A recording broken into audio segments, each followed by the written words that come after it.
দেখেন দেখেন আসলে সুন্দরী মেয়েরা এভাবে জঙ্গলে আইসা ছেলেগুলোর সাথে ভিডিও কলে কথা বললে প্রবাসীদের সাথে কথা বললে টাকা কামায়, বুঝছেন? এরকম সুন্দরী মেয়েরা কিন্তু আমাদের দেশের জন্য অনেক ক্ষতিকর, বিশেষ করে প্রবাসী ভাইদের জন্য। ওদের কাছ থেকে কথা বললে যে কত কত টাকা আনতাছে। এই মেয়েটার আমি প্রতিদিন দেখি এই জায়গায় ওই জায়গায়, এই হাতে মনে হয় 2টা ফোন, কথা বললে বললে টাকা আনে। আর অনেকবার অনেকজনে বলছে, সব বিশ্বাস করি নাই। আজকে সরাসরি গিয়া বা ধর্ম দেখি কি বলে। এই যে দেখেন কেমনে কথা বলতেছে প্রবাসীদের সাথে, মনে হয় অন্য কিছু বলতেছে। এই যে এই ম্যাডাম, কি ব্যাপার, কার সাথে কথা বলতেছেন?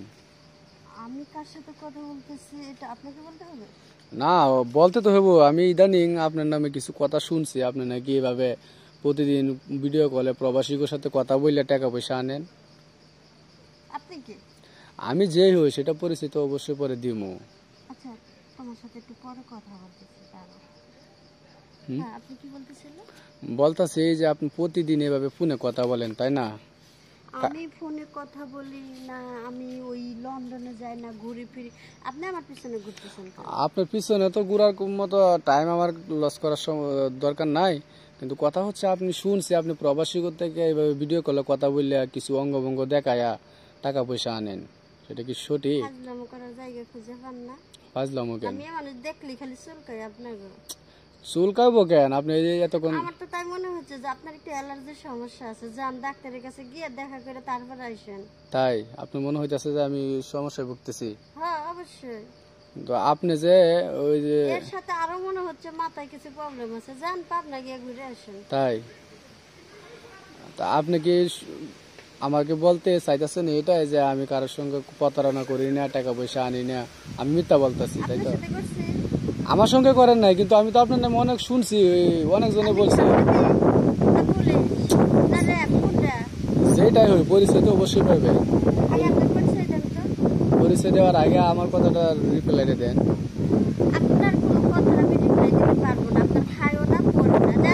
আচ্ছা, আপনার নাম কি? আপনার নাম তো নীলা, তাই না? না না, নাম তো জানি, সেই জন্য তো বললাম যে আপনার নাম তো নীলা, তাই না? আমার নাম নীলা না ময়না, হেটা আপনার আমি কইতে যাবো। তাই মায়ের কাছে গিয়ে জিজ্ঞেস না আমার কি নাম। আপনার মায়ের কাছে জিজ্ঞাসা লাগবো না, আপনি আমার চিনেন আমি কেটা?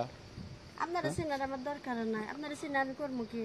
আমি একজন রিপোর্টার। এই যে আপনারা এভাবে প্রতারণা করেন মানুষের কাছ থেকে টাকা পয়সা নেন, আমি রিপোর্ট করবো আপনার নামে? আপনি কি আমার চিনেন? আপনার চাইতে বড় উপরে আমি আছি। এই যে আপনি মেয়েদেরকে দেখে রাস্তার মধ্যে ধরে আবল তাবল কথা বলতেছেন, আর মেয়েদেরকে এই যে ইপটিজিং করার ইয়ে করতেছেন, এখন আপনার নামে উল্টা মামলা দিব তো। আসলে কি যে কুমা, আপনার মেয়ে গোর কারণে না দেশটা পুরো নষ্ট হয়ে যাচ্ছে, বুঝছেন? আপনারা দেশটা আর ভালো থাকতে দিবেন না। দেশটা কোন জায়গায় খাই ফেলেছি দেখান তো, কোন জায়গায় অর্ধেক নাই দেশে? অনেক জায়গায় শেষ করে লাইছেন, ভিডিও কলে এইটা দেখান ওইটা দেখান, পোলাপানের মাথা নষ্ট করে লান। আপনারা যদি না দেখতেন তাহলে তো আমরা দেখাইতাম না, আপনারা দেখেন বলে তো আমরা দেখাই। আপনারাই তো আগে নক করেন। আমার খাইয়ালি আর কাম নাই, এই জানতে এমতে যান ফালতু একটা লোক। ও, এখন আমি কথা কইবার আইছি, দরবার আইছি, তাতে আমি দোষী হয়ে গেছি, তাই না? দোষী তো, এখন আপনি উল্টা ফাইসে যাবেন। এই যে আমাকে এইখানে আসে এই যে আবল তাবল কথাগুলো বলতেছেন, দাঁড়ান। দেখছেন আসলে প্রিয় দর্শক, দেখুন মানে আমি সত্য কথাটা বলতে আইছি তো, ওই যে ধরে লাইছি আজকে হাতে নাতে ধরছি তো, সেই কারণে মানে এখন আমার পাশায় দেওয়ার চেষ্টা করতেছে। ভিডিওটা কিন্তু প্রচুর পরিমাণ শেয়ার করবেন। এরকম মেয়েরা কিন্তু দেশের জন্য খুবই খারাপজনক। এরা কিন্তু আসলে অনেক টাকা পয়সা প্রবাসী ভাইদের কাছ থেকে নিয়ে আসতেছে। তাই ভিডিওটা প্রচুর পরিমাণ শেয়ার করে দিন, প্রবাসী ভাইরা যেন দেখতে পারে।